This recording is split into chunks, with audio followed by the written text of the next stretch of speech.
J'étais à Nantes, au congrès de 1957, et j'ai vu arriver un petit homme assez âgé, il avait déjà une soixantaine d'années, qui me dit, avec un fort accent méditerranéen, « Tu pourrais me donner un coup de main pour amener cette table ?»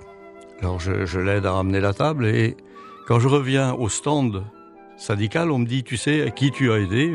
Je dis « Non, pas du tout. » On me dit « C'est Célestin Freinet. » Et moi, j'étais très surpris parce qu'on avait étudié Célestin Freinet à l'école normale, et j'imaginais un homme, un grand homme en quelque sorte, en costume, un costume cravate, surtout un jour de congrès, enfin.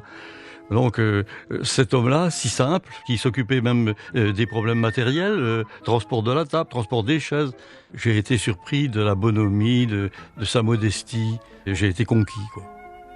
On avait l'impression, parce que il utilisait toujours l'image du berger, etc. Parlait du cheval qui n'a pas soif, qu'on ne peut pas obliger à boire, etc. Bon, il prenait souvent des comparaisons qui, moi, auraient pu me paraître folkloriques. Mais quand on avait un contact direct avec lui, on sentait à quel point, chaque fois, c'était un retour à ses racines qui lui permettait d'aller de l'avant. Et ce n'était pas du tout le schéma sentimental, nostalgique, etc. Pas du tout. Alors effectivement, c'était au fond de lui-même un paysan. Et quand on le voyait faire son jardin, on se sentait bien. Mais c'était pas une posture qu'il se donnait.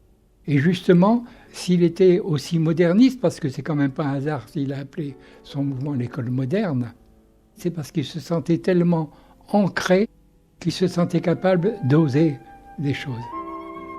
L'école moderne de Célestin Freinet en 1958. Un documentaire de Séverine Liattard et Séverine Cassard. En réalité, Freinet n'est pas dans la contemplation d'un élève qui s'épanouirait naturellement dès lors qu'on aurait à côté de lui une attitude bienveillante. C'est un inventeur absolument insatiable de dispositifs nouveaux, de choses nouvelles, grâce auxquelles il va mobiliser les élèves, les intéresser et à travers cela les faire réussir. Pédagogue français, né à la fin du XIXe siècle, Célestin Freinet est issu d'un milieu rural. Sa jeunesse se déroule au sein de la communauté paysanne, dans une région pauvre des Alpes-Maritimes, et son expérience pastorale représentera pour lui le leitmotiv de son expérience éducative. Il entre à l'école normale d'instituteurs de Nice, et lorsque la guerre éclate, il est mobilisé. Grièvement blessé au chemin des Dames en 1919, il ne se remet pas complètement de ses blessures et gardera toute sa vie le souffle court, auquel il attribue lui-même pour partie la nature de ses innovations en matière d'enseignement. Sa pédagogie est fondée sur différentes techniques: classe atelier, classe promenade et observation du milieu naturel, production de textes libres, correspondance interscolaire, imprimerie et édition d'un journal, individualisation du travail et coopération dans l'apprentissage, suppression également de la notation. Lors de cette séance publique, qui se déroule à Neuchâtel en 1958, Célestin Freinet présente à des parents et à des enseignants les lignes directrices de son enseignement.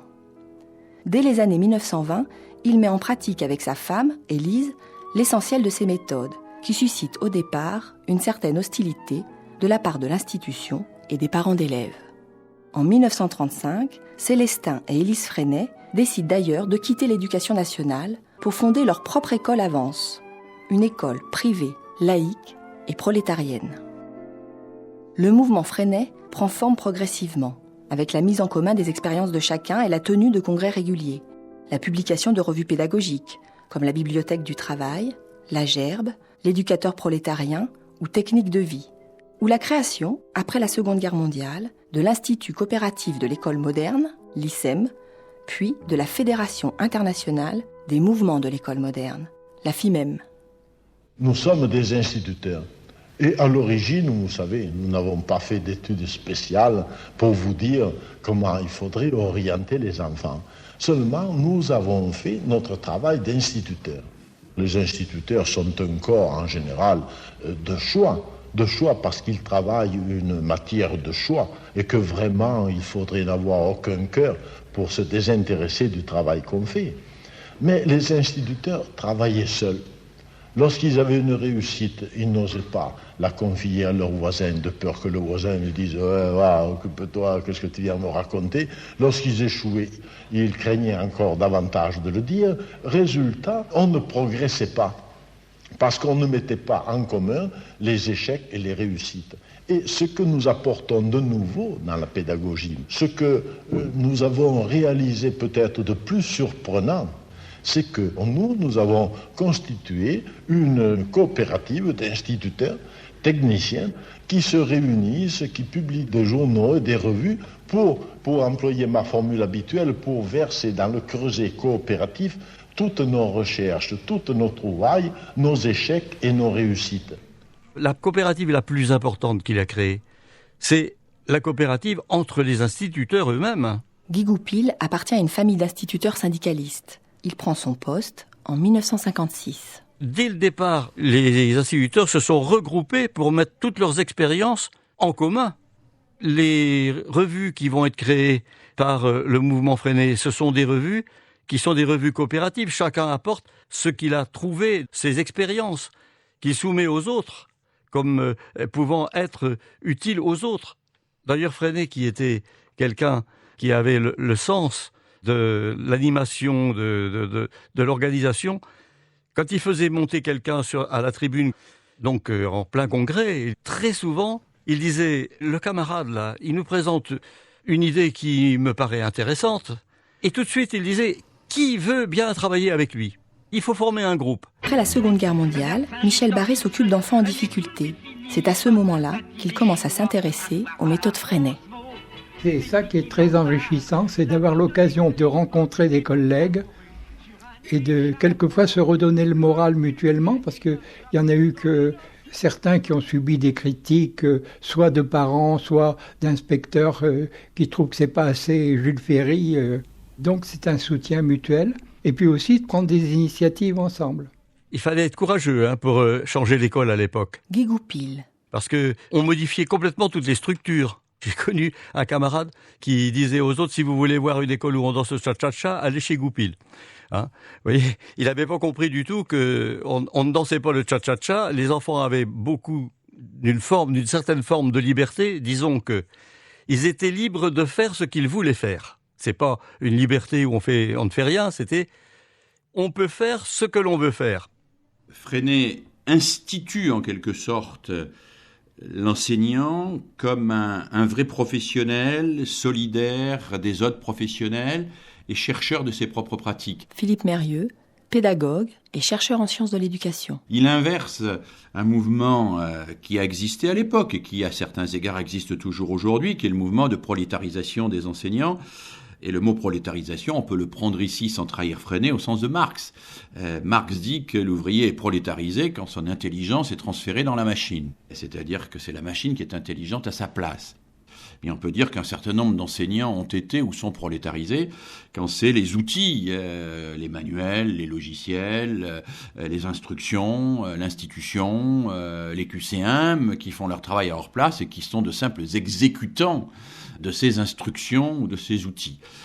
Freinet renverse les choses, il déprolétarise l'enseignant et il dit l'enseignant c'est un chercheur, l'enseignant c'est un chercheur pas solitaire mais qui doit mutualiser ses acquisitions avec d'autres et il doit être à ce titre respecté comme un véritable inventeur. J'allais employer le terme un intellectuel. Je ne sais pas si Freinet aurait aimé qu'on le traite d'intellectuel, parce qu'il avait ce caractère terrien qu'on ressent dans sa voix, et une méfiance par rapport aux intellectuels qu'il voyait comme un peu trop éloignés de la pratique. Mais je crois que oui, on pourrait dire que Freinet donne toute sa noblesse au métier d'enseignant, et dans des réseaux où les débats étaient parfois extrêmement vifs. Et nous avons, chemin faisant, reconsidéré bien des choses.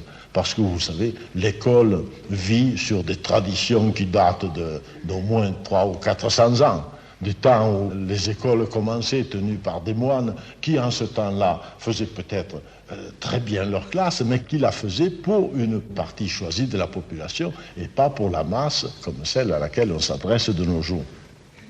Nous vivons donc, l'école vit donc sur des traditions plus que centenaires, et ce sont ces traditions que nous avons senti la nécessité de bouleverser.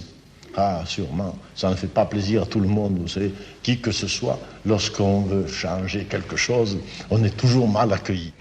En 1958, ce qu'on appelle le mouvement de l'éducation nouvelle, dans lequel s'inscrit Célestin Freinet, ne touche pour l'essentiel que la maternelle et le primaire. Mais il y a déjà un certain nombre d'établissements secondaires où il y a des pratiques qui se rapprochent ou qui sont inspirées de la pédagogie Freinet. Mais effectivement, c'est essentiellement au primaire qu'on trouve la pédagogie Freinet, pour plusieurs raisons. D'abord parce que au primaire, il y a un instituteur qui a la même classe toute la journée. Ça facilite un peu l'organisation du travail selon des normes un peu différentes. D'autre part, il n'y a pas la pression que l'on peut avoir au secondaire, ni le découpage disciplinaire un peu sec qui fait qu'aucun professeur ne peut aller se promener dans une autre discipline que la sienne. Néanmoins, il existe et il existera dans les années qui suivent des cours complémentaires, il existera des classes de fin d'études où on voit émerger des pratiques pédagogiques proches de la pédagogie Freinet. Il existe aussi à l'époque, dans un enseignement plus marginal, je pense à l'enseignement agricole, des maisons familiales rurales, je pense à certains types d'enseignements professionnels, qu'ils soient confessionnels comme chez les Salésiens ou non confessionnels, il existera aussi des pratiques pas très éloignées de la pédagogie Freinet. Et puis on va voir ces pratiques se développer dans d'autres secteurs que celui de l'enseignement lui-même. On va voir en particulier les pratiques de l'éducation nouvelle entrer beaucoup dans le secteur qu'on pourrait appeler des loisirs, de l'animation, portés par les mouvements d'éducation populaire, qui sont nés pour l'essentiel dans la mouvance du Front populaire en 1936, qui se sont développés en tout cas dans cette mouvance-là, et les instituteurs sont tous membres plus ou moins d'un mouvement d'éducation populaire, ils sont tous aussi directeurs de colonies de vacances, ils sont responsables de patronage, ils font des tas de choses à côté de leur métier d'instituteur, et il y a une certaine porosité à l'époque entre la sphère des loisirs, la sphère de la culture et celle de l'école. Qu'est-ce que vous avez appris comme leçon aujourd'hui? Vous avez perdu votre langue? Monsieur, c'était Charlemagne. Charlemagne? Puisque tu as commencé, continue. Charlemagne, fils de Pépère le Bref, 768-814, les rois fainéants et les mères d'Austrasie, les mères du palais. Oh, merci, t'as fait du fort. Voilà. Au lieu de lire, tu vas m'en parler de Charlemagne.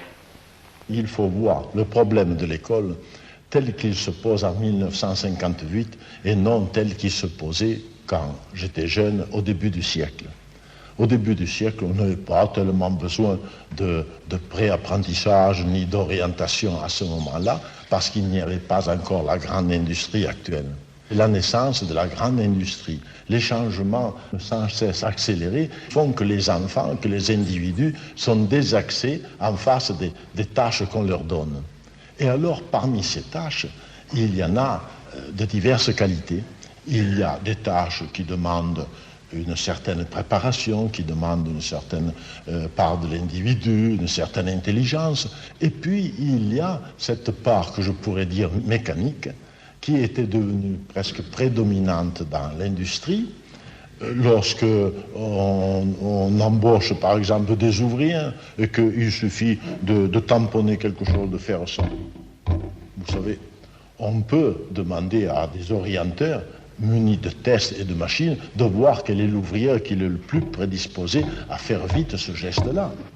Mais voilà que depuis 1 an ou 2, on s'est aperçu que lorsque on va vers l'automation, on n'a plus tellement besoin de ces hommes et de ces femmes mécaniques, mais on a besoin d'hommes et de femmes intelligents. Et les industriels, les chefs d'industrie, sont en train de rétablir la primauté de l'intelligence. Et il résulte de ce fait que de plus en plus sur le marché du travail, l'individu cultivé, l'individu intelligent, qui a beaucoup de possibilités, gagne beaucoup mieux sa vie. Alors que ceux qui restent robots ne gagnent plus leur vie. Alors là, nous aurons à aborder le problème de la préparation technique, pour ainsi dire, de ces hommes intelligents qui vont entrer dans la production. Or, est-ce que l'école a préparé ces hommes intelligents qui rentreront dans la production? Elle ne les a pas préparés. Je ne dis pas qu'elle n'a pas préparé des hommes intelligents, elle a préparé l'école à cultiver une certaine intelligence qui se cultive simplement par les travaux intellectuels, c'est-à-dire des études dans les langues, dans les sciences, mais toujours des études que je pourrais dire désintéressées, pour employer le mot habituel, c'est-à-dire qu'on ne se pose pas la question de savoir à quoi cela va servir, on développe l'intelligence située en dehors de la vie, en dehors de la société, à tel point que lorsque dans nos classes nous enseignons cela, l'enfant ne se rend même pas compte que ça fait partie de la vie. Ils ne pensent pas que cela puisse leur servir un jour pour leur culture ou même pour leur futur métier. Alors ceci, c'est la négation complète de la culture. Et en tout cas, c'est la négation complète d'une culture intégrée à la vie. Dans ce discours, aussi dans cette causerie de 1958, Célestin Freinet insiste sur cette société aussi industrielle qui change, une industrie qui a besoin désormais d'hommes intelligents. Enfin, je reprends ces mots. Et donc, il y a vraiment cette idée que l'école doit faire lien, en fait, avec la société et avec la société industrielle en particulier. Et ça, c'était aussi, pour vous, en tant qu'instituteur, un point important, de ne pas couper, justement, ces jeunes élèves de la réalité, de la vie, enfin... Absolument.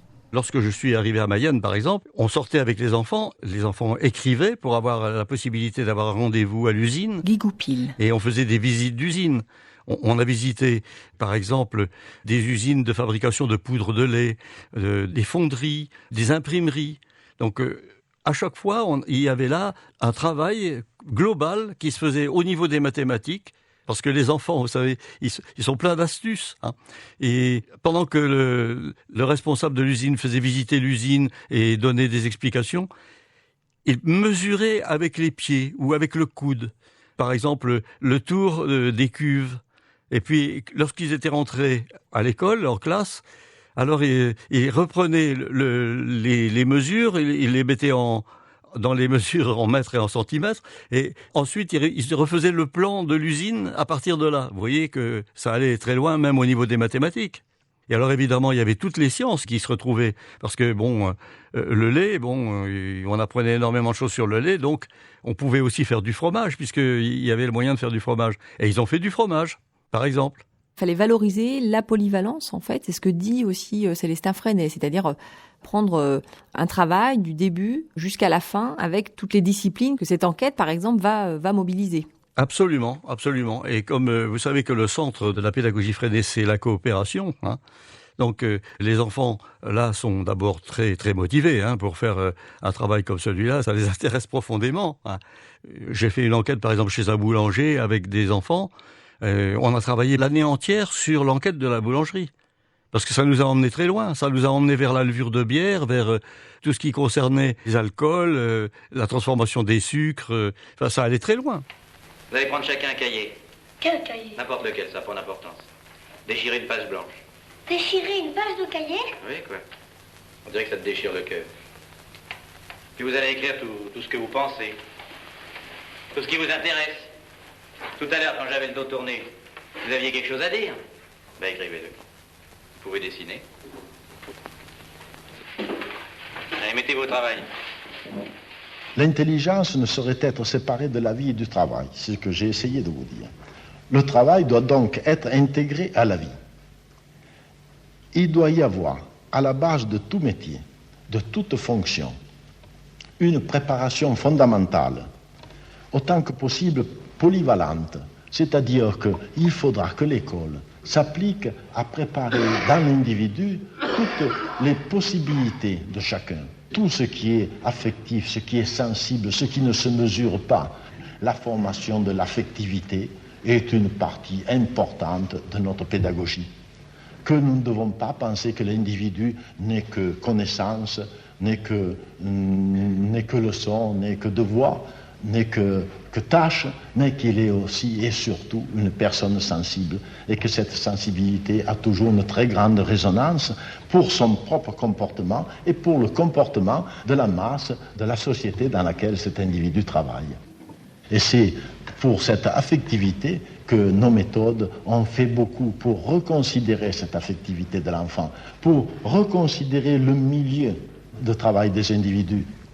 Je ne suis pas sûr que Freinet soit quelqu'un qui fasse l'apologie de l'expression de l'émotion dans la classe. En revanche, comme tous ceux et celles qui autour de lui travaillent dans la mouvance de l'éducation nouvelle, il pense qu'on ne peut pas couper l'enfant en tranches, qu'il n'y a pas d'un côté la raison, de l'autre côté l'affectivité, de l'autre côté le corps, et que tout ce qui est du cognitif doit être relié à de l'affectif, qui doit être relié au psychomoteur, parce que l'enfant est un, c'est une personne, une et indivisible, c'est une forme de reconnaissance de l'enfant complet.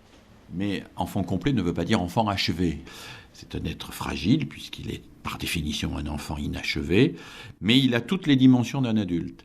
Et comme le disait Korczak, notre grand pédagogue, qui n'a pas connu Freinet, enfin en tout cas pas directement connu Freinet, les souffrances des enfants ne sont pas des petites souffrances, les joies des enfants ne sont pas des petites joies.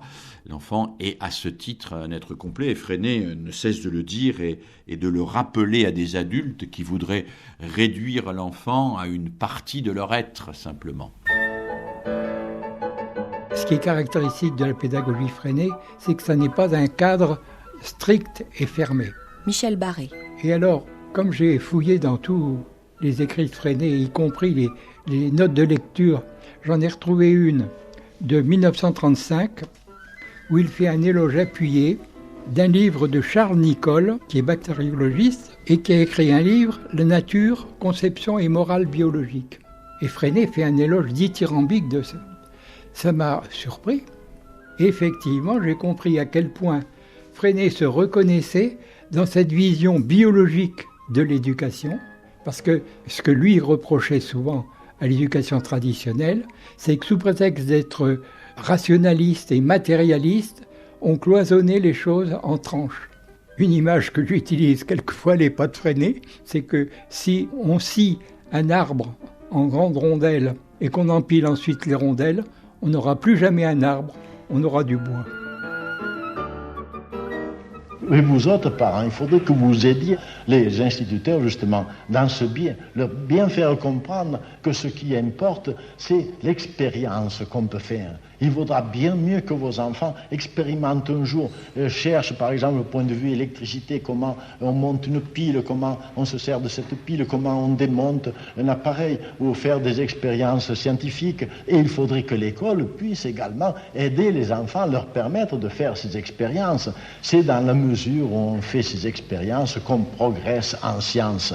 Et dans un de nos journaux pédagogiques français, un des grands maîtres de notre université, je ne sais pas quel titre il avait, préconisait justement pour l'enseignement scientifique un enseignement qui transformerait toutes les salles de cours en salles d'expérimentation, avec des professeurs qui seraient là pour les aider, pour les conseiller, pour essayer de tirer les conclusions de ces expériences. Alors oui, on formerait des scientifiques, mais là, il faudrait naturellement une autre conception des locaux, une autre conception du matériel, une autre conception des professeurs aussi. Tout un monde qu'il nous sera difficile de remuer. Mais nous faisons quelque chose tout de même. Nous avons préconisé la transformation de nos écoles en classes-ateliers.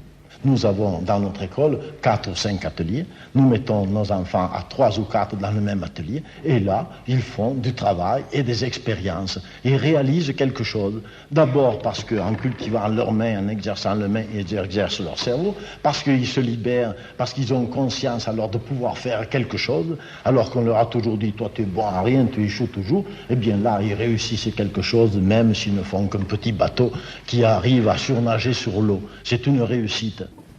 On avait par exemple ramené des champignons très divers qu'on avait glanés. Eh bien, si on donnait un champignon par enfant, qu'on lui demandait la description, c'était très rapidement terminé. Et ce qui l'intéressait, c'est est-ce que ça se mange ou pas. Alors que l'habitude que j'avais prise, c'est avec des groupes de 2, leur donner 2 champignons et de comparer ce qui est pareil et ce qui est différent dans chacun. Et ça allait beaucoup plus loin. Et quelquefois, ils n'étaient pas d'accord avec le copain, etc. Mais ils allaient vraiment au fond des choses. Et le nom du champignon et est-ce qu'il se mange ou pas passait après. À tel point que je me suis aperçu qu'avec des pierres, des cailloux qu'on avait ramassés très divers, ils étaient allés dans des expériences que je n'avais pas pensées, c'est-à-dire de les cogner entre eux pour voir ce qui faisait des étincelles et quelle odeur ça faisait quand on les tapait. Ce qui prouve que ça aidait justement à les stimuler, cette comparaison, plutôt que de devoir analyser un caillou. Même nous adultes, on a très vite fait le tour. Alors on entend bien dans cette conférence quelque chose qui est aussi très fortement dans sa philosophie, c'est l'idée de la classe atelier. Philippe Mérieux, pédagogue. Il y a à la fois une très belle intuition là-dedans, et pour Freinet, petit à petit, c'est une intuition qui va être problématique. Freinet, au début, on le sait, va utiliser la correspondance scolaire, va faire des journaux scolaires, va faire des enquêtes à ses élèves, par petits groupes de travail comme ça. Et qu'est-ce qu'il découvre assez vite? Que quand on met 3 ou 4 élèves ensemble au travail, on n'a jamais la certitude que les 3 ou 4 élèves progressent. On n'a jamais la certitude qu'il n'y a pas un concepteur, 1 ou 2 exécutants, et puis un chômeur. On n'a jamais la certitude que pour faire un beau journal, eh bien, on ne met pas de côté celui qui ne connaît pas l'orthographe et qui ne sait pas dessiner. Parce que si vous dites aux élèves, faites un beau journal, pour faire dessiner celui qui ne sait pas dessiner, il faut être masochiste. Bon. Ou pour faire apprendre l'orthographe, celui qui ne sait pas l'orthographe, il faut avoir beaucoup de temps à perdre. Et donc Freinet va le découvrir, et moi-même, pour avoir travaillé sur des textes de Freinet des premières années de son enseignement, il le découvre assez lentement. Je me souviens d'un texte dans lequel il explique qu'une petite fille, au moment de la rédaction du journal, était en quelque sorte mise à l'écart de tout parce qu'elle ne savait rien faire. Alors on la met à ranger les caractères d'imprimerie dans les cases, mais même ça, elle n'y arrive pas. Et la classe fait en quelque sorte œuvre d'exclusion en disant mais il ne faut pas qu'elle fasse quelque chose parce que si elle fait quelque chose, ça sera mal fait, le journal sera raté, on ne pourra pas l'envoyer à temps, etc., etc. Et c'est là où la pensée de Freinet est extrêmement fine, c'est que progressivement, face à cette classe atelier et au danger qu'elle représente de voir s'installer une division du travail entre les bons et les faibles, il va introduire des processus correcteurs.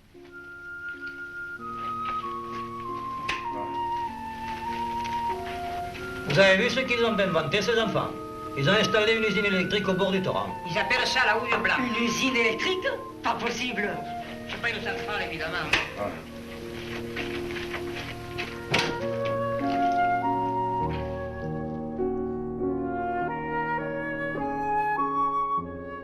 Ce que nous recommandons à nos instituteurs, c'est de ne pas trop parler aux parents.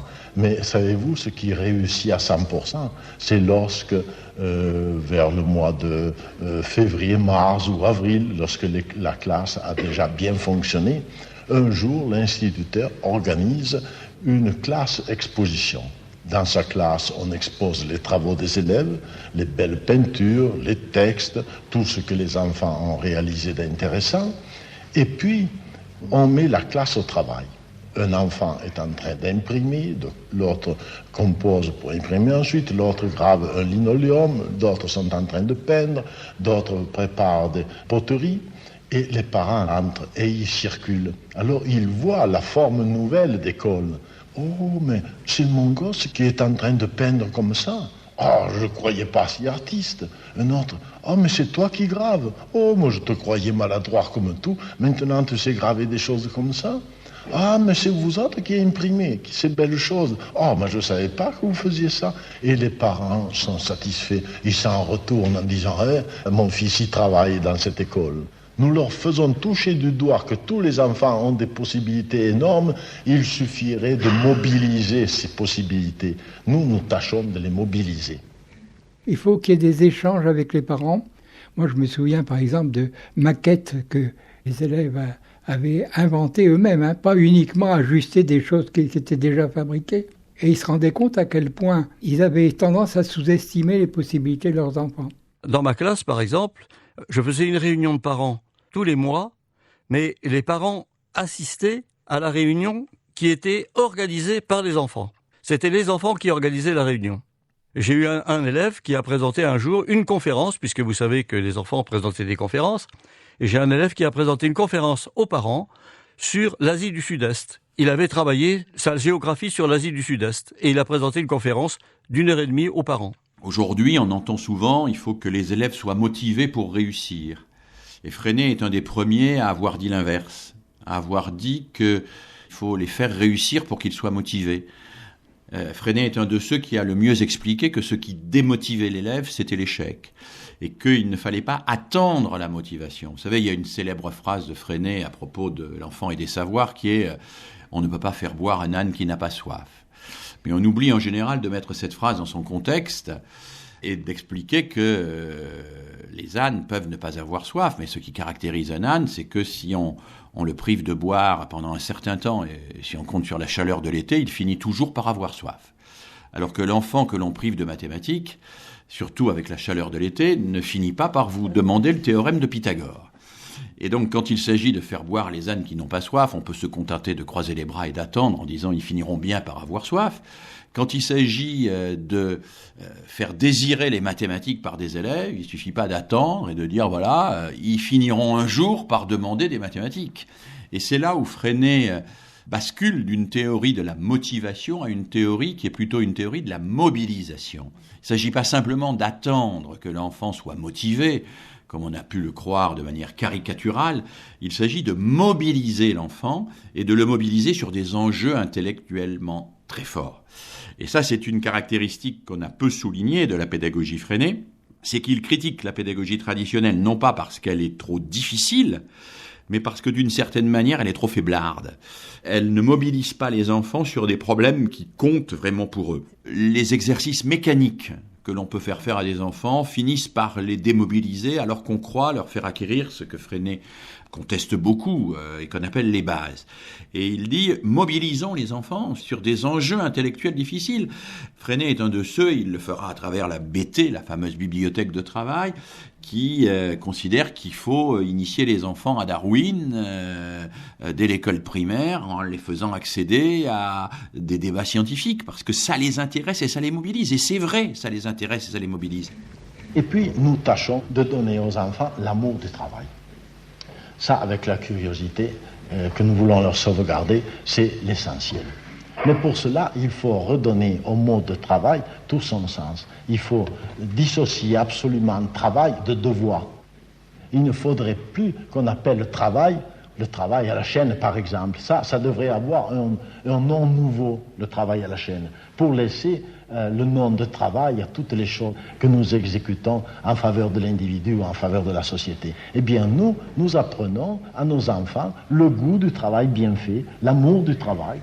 Freinet s'est beaucoup démarqué de tous ceux qui considéraient l'éducation et la pédagogie nouvelle comme étant une forme d'activité ludique dans laquelle on laisserait l'enfant s'exprimer librement.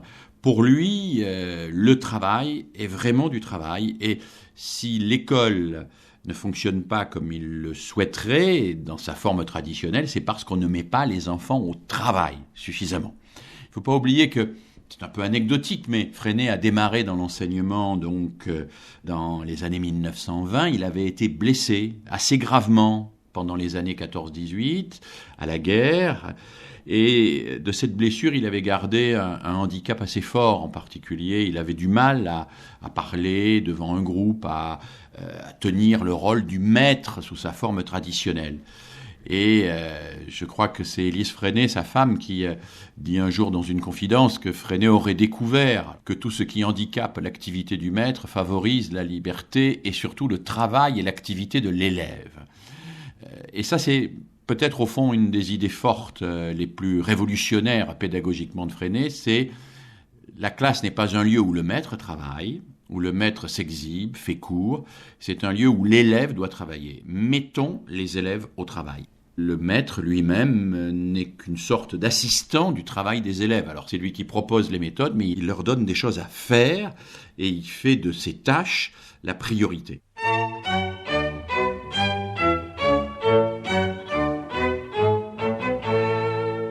A, B, C, D, E, F, G, H, I, J, K, L, M, N, O, P, Q, R, S, T, U, V, W, X, Y, Z, Q, R, S, T, U, V, W, X, Y, Z. A, B, C, D, E, F, G, F, F, F, S, P, A, O, R, D, F, G, H, I, J, K, L, M, N, O, P, Q, R, S. RAU, RDA, UNESCO, URSS, GB, ONU, CON. Il faudrait bien que nous habituions nos enfants à remplir leurs fonctions de citoyens plus tard. Et remplir les fonctions de citoyens, cela veut dire avoir le droit, dans le courage plutôt, dans une association, dans une assemblée, de lever le doigt pour protester contre ce qui se fait, pour donner son point de vue, même si on sait que ce point de vue n'est pas celui des autres, si on sait qu'il contrarie les habitudes courantes. Il faut avoir ce courage qu'ont tous les instituteurs de notre mouvement, de présenter des solutions nouvelles au sein des familles également. Je sais bien que la famille n'aime pas trop en général que l'enfant se singularise.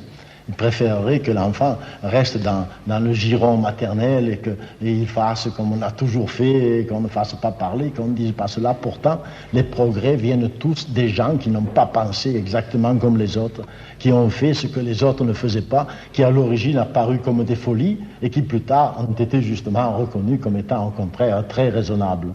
Nous habituons nos enfants à savoir se critiquer et à savoir critiquer les autres. En ce sens qu'on pourra dire l'école qui a formé ses enfants a bien rempli son rôle. Sinon, nous n'aurons formé que des bénis oui-oui, nous n'aurons pas préparé les générations de demain.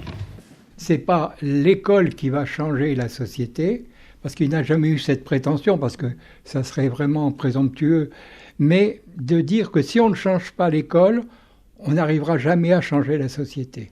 Parce qu'il faut former des citoyens qui créeront eux-mêmes la société dont ils ont besoin. Même lui acceptait les critiques, parce qu'il croyait que c'était le débat qui faisait avancer les choses. Freinet me semble astucieux, et où il dit des choses qui prêtent encore, me semble-t-il, à réflexion. C'est quand il laisse entendre que l'école n'est pas obligée de suivre en tout et pour tout la société. Il dit même, bien sûr, il dit même à certains moments qu'il faut que l'école corrige clairement un certain nombre de défauts de la société.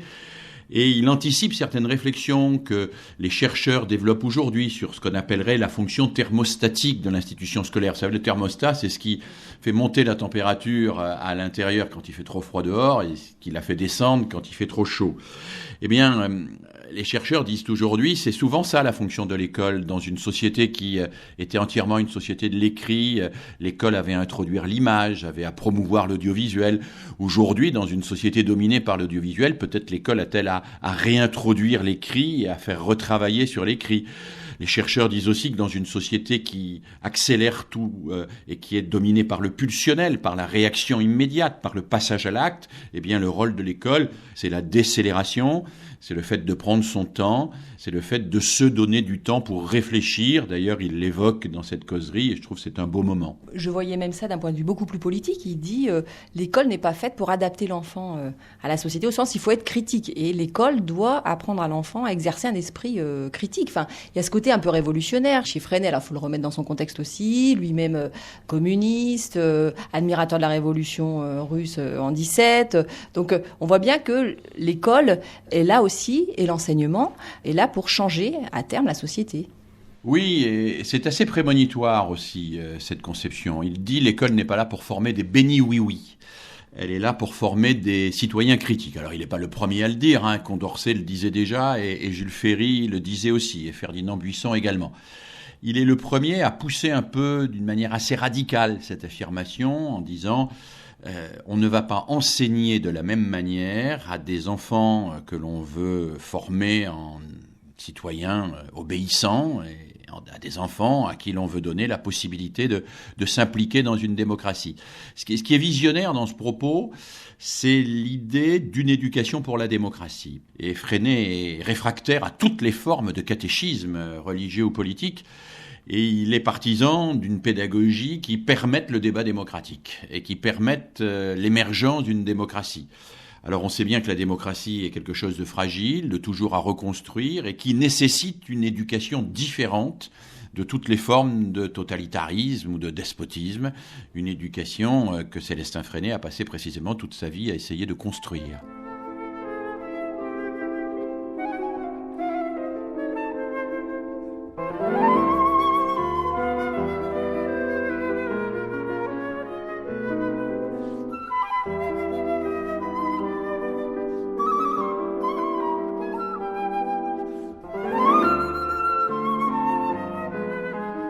Je terminerai en disant que nous avons encore innové dans un autre sens, qui est celui de la notation des enfants, c'est-à-dire du classement des enfants. Vous savez qu'actuellement, les équipes d'orienteurs sont obligées naturellement d'examiner les notes des enfants, ou bien ils font passer des tests, divers tests qui sont plus ou moins parfaits, mais l'école ne leur apporte pas l'aide qu'elle devrait leur apporter.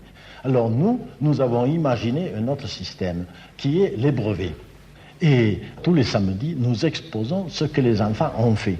Il faut qu'ils réalisent quelque chose. En histoire, faites des maquettes, présentez quelque chose. En dessin, apportez des dessins. En sciences, en calcul, faites des mécaniques. Débrouillez-vous, apportez quelque chose de tangible que nous puissions mesurer. Et puis, tous les mois, la dernière semaine du mois, nous l'employons à des brevets. Nous avons établi quelques 30 brevets. Alors il y a le brevet de conteur, le brevet de bon lecteur, le brevet de mécanicien, le brevet d'artiste, le brevet de graveur, le brevet de nageur, le brevet... Il y a un bon nombre de brevets. Pourquoi ? Pour que justement chaque enfant puisse avoir ses chances. Nous, notre expérience a été très concluante dans ce domaine. Les bons élèves avaient en fin d'année jusqu'à 16, 18 brevets.